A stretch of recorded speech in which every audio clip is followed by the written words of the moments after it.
शुभोदय बच्चों, नमस्कार। मैं इशरतुन्निसा लिटिल फ्लावर विज्ञान मंदिर की हिंदी अध्यापिका हूँ। मैं अपने बच्चों के लिए कण कण का अधिकारी पाठ की जानकारी देना चाहती हूँ। कण कण का अधिकारी। कण कण का अर्थ टुकड़ा, दाना। का अधिकारी, अधिकारी अधिकार प्राप्त करना। इसके कवि हैं डॉक्टर रामधारी सिंह दिनकर जी। देखिए यहाँ पर उन्मुखीकरण में एक कविता दिया गया है। सूत कातते थे गांधी जी, कपड़ा बुनते थे, चुनते थे अनाज के कंकर, चक्की पीसते थे। ऐसा था उनका आश्रम, गांधी जी के लिए पूजा के समान था श्रम। उन्मुखीकरण में देखिए यहाँ पर सूत कातते थे, చక్రము, రాట్నము, నూలు వలకడము, సూతు కాట్న నూలు వలకడము। గాంధీజీ నూలు వలికేవారు అంటే దారం తీసేవారు। కపడే బుంతే थे బట్టలు నేసేవారు। చుంతే थे అనాజ్ కే కంకర్ ధాన్యాలలో నుండి తనే రాళ్ళు వెతికి తీసేవారు, ఏరేవారు। చక్కీ పీస్తే थे ఇసురా రుబ్బేవారు అంటే పిండి తీసేవారు। ఐసా థా ఉన్కా ఆశ్రమం తన ఆశ్రమము ఉన్నప్పటికీ కూడా తన పని తనే చేసుకునేవారు। ఇలా ఉండేది తన ఆశ్రమంలో।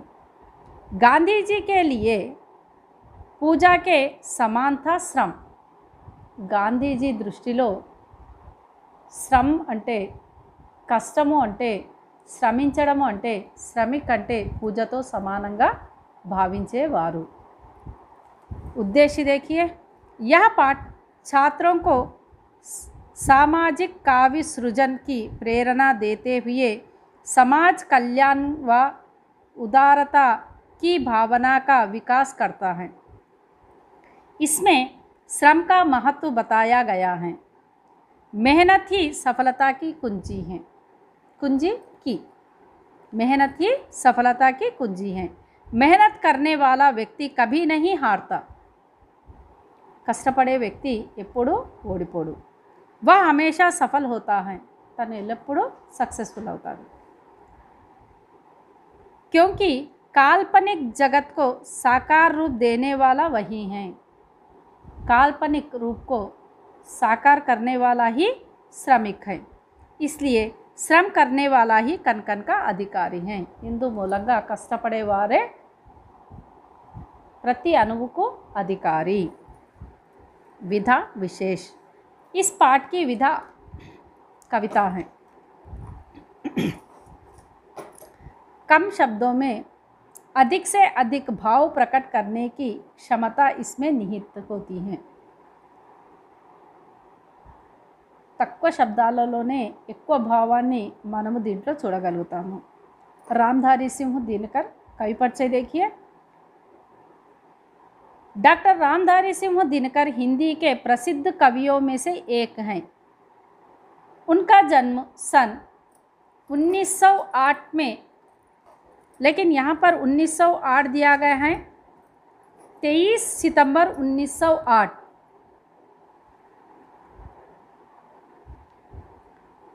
बिहार के मुंगेर में हुआ तथा निधन 1974 में, लेकिन यहाँ पर 1974 दिया गया है।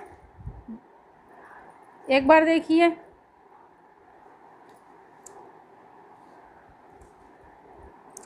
चौबीस अप्रैल 1974 में हुआ।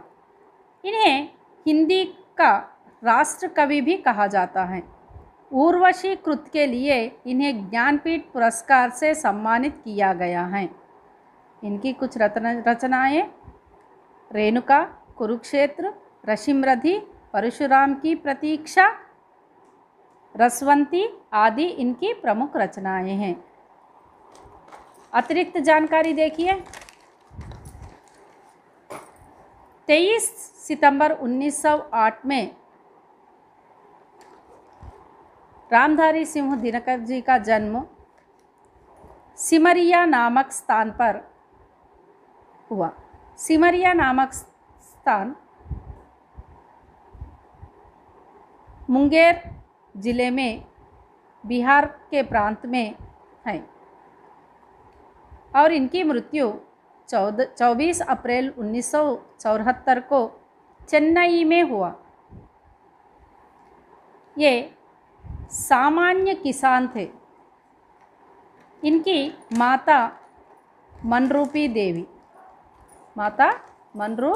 देवी और इनके पिता रवि सिंह हैं। बाल्यावस्था में ही पिता की मृत्यु होने के कारण माता ही इनका पालन पोषण किया। मोकाम घाट से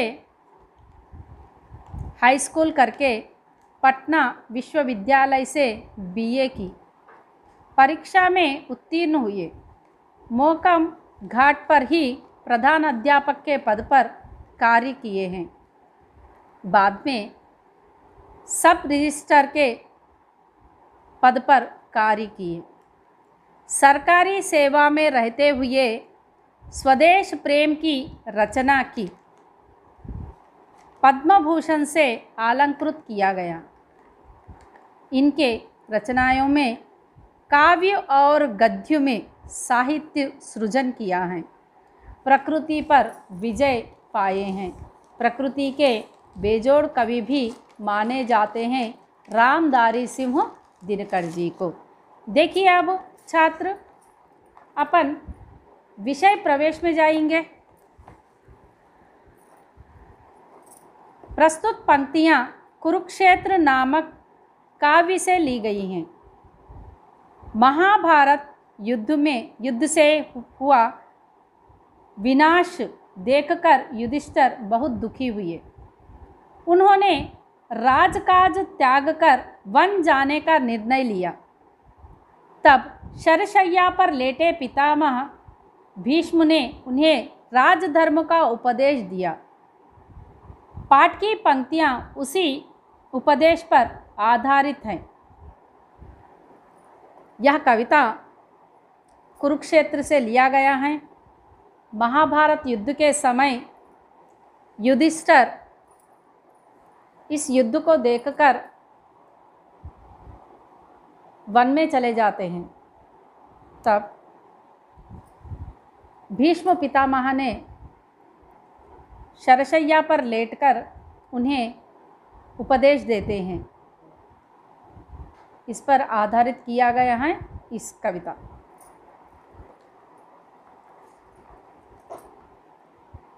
एक मनुज संचित करता है अर्ध पाप के बल से। एक मनुज संचित करता है अर्ध पाप के बल से, और भोगता उसे दूसरा भाग्यवाद के छल से। और भोगता उसे दूसरा भाग्यवाद के छल से। नर समाज का भाग्य एक है, वह श्रम वह भुजबल है। नर समाज का भाग्य एक है, वह श्रम वह भुजबल है। जिसके सम्मुख झुकी हुई पृथ्वी विनीत नभतल है। जिसके सम्मुख झुकी हुई पृथ्वी विनीत नभतल है। जिसने श्रम जल दिया उसे पीछे मत रह जाने दो। जिसने श्रम जल दिया उसे पीछे मत रह जाने दो। विजीत प्रकृति से पहले उसको सुख पाने दो। विजीत प्रकृति से पहले उसको सुख पाने दो। जो कुछ न्यास्त प्रकृति में है वह मनुज मात्र का धन है। जो कुछ न्यस्त प्रकृति में है वह मनुज मात्र का धन है। धर्मराज उसके कन कन का अधिकारी जन जन है। धर्मराज उसके कन कन का अधिकारी जन जन है। देखिए छात्र, इस कविता का भाव समझेंगे। एक मनुज संचित करता है, एक मनुज मनुष्य संचित करना, इकट्ठा करना, याद చేయడం, संचित करता है अर्थ पाप के तल से। अर्थ पाप धन दौलत, बल से, अर्थ पाप के बल से। पाप मीन्स गुनाह, गुनाह करना, अर्ध पाप के बल से। देखिए धन, धन कमाने के लिए कई तरह के श्रम करते हैं। कई लोग मारपीट करना, चोरी करना, मार डालना, धोखा देना, सिर्फ पैसों के लिए। कुछ लोग बुजुर्गों से आया हुआ पैसों को राज करते हैं। इसे कहते हैं श्रम कमाने के कई तरीके। लेकिन यहाँ पर क्या कहा गया है? इस तरह कमाते हैं और भोगता उसे दूसरा। एक जना मारता है तो उसके पैसों से दूसरा भोगता है। बुजुर्ग कमाते हैं, उसके पैसों से दूसरा भोगता है। गुनाह करके दूसरा भोगने लगता है। भाग्यवाद के छल से, उस तरह गुनाह करके धन को कमाकर भाग्य समझता है, अदृष्ट समझता है। छल से धोखा, फ्रॉड। नर समाज का भाग्य एक है। नर समाज, नर मनुष्य, समाज संस्था का भाग्य, नसीब, नसीब अदृष्टमो एक ही है। वह क्या है? वह श्रम, वह भुजबल है। नर समाज का भाग्य मतलब चोरी करके, मार के, बुजुर्गों का पैसा कमाकर भाग्य समझता है। लेकिन नर समाज का भाग्य क्या है? श्रम व भुजबल है। श्रम करके जो कमाता है वही भाग्य है। भुजबल से जो कमाता है वही भाग्य है। भुजबल, भुजबल का अर्थ क्या है? ताकत। అయితే నర సమాజము అంటే సంస్థ, మనిషి సంస్థలో అదృష్టము అని, భాగ్యమని దేనిని అనాలి అని అంటే శ్రమ మరియు భుజబలము ద్వారా ఏదైతే మనం సంపాదిస్తామో, కష్టము ద్వారా, భుజబలము ద్వారా మనం ఏదైతే సంపాదిస్తామో అదే భాగ్యం అనుకోవాలి. కానీ తరతరాల నుండి వస్తున్నటువంటి డబ్బుని, దొంగతనం చేసినటువంటి డబ్బుని, దోచుకున్నటువంటి డబ్బుని, ఒకరిని చంపి తీసుకున్నటువంటి డబ్బుని భాగ్యంగా భావించరాదు. जिसके सम्मुख झुकी हुई, जिसके सम्मुख ఎవరి ముందైతే, झुकी हुई, झुकना, నతమస్తక్ హోనా, తల వంచడము, తల దించడము. తల దించడం అంటే ఏంటి? ఇక్కడ గౌరవించడము. పృథ్వీ వినీత్ నబుతల్, పృథ్వీ భూమి, వినీత్ వినయపూర్వకంగా, వినయంగా, నబుతల్ భూమి పాతాళము అంటే ఆకాశము తల వంచుతుంది, భూమి కూడా తల వంచుతుంది. ఎవరి ముందు? శ్రమ్ భుజ్బల్ ముందు. ఎవరైతే కష్టపడతారో వాళ్ళ ముందు ఆకాశము కూడా తల వంచుతుంది. జిస్నే శ్రమ్ జల్ దియా ఊసే, జిస్నే ఎవరైతే, శ్రమ్ జల్ దియా, శ్రమ్ జల్, శ్రమ్ మీన్స్ కష్టపడడం. శ్రమ్ జల్ శ్వేత్ ప్రసీన.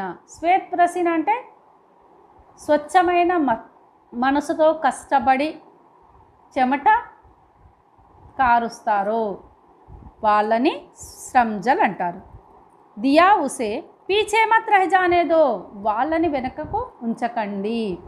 ధనవంతులనేసేసి ముందుకు నెట్టకండి. శ్రమికుల్ని వెనకకు చెయ్యకండి.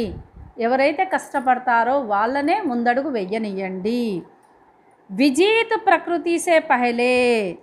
విజీత్ జీతా హువా, గెలుపు చెందినవాడు. ఎవరు? ప్రకృతి సే పహలే. ప్రకృతి, కుదరత్, చరాచర్, సంసార్, నేచర్. ప్రకృతి కంటే ముందు ఉస్కో సుఖ్ పానే దో, వాళ్ళనే సుఖం పొందనివ్వండి.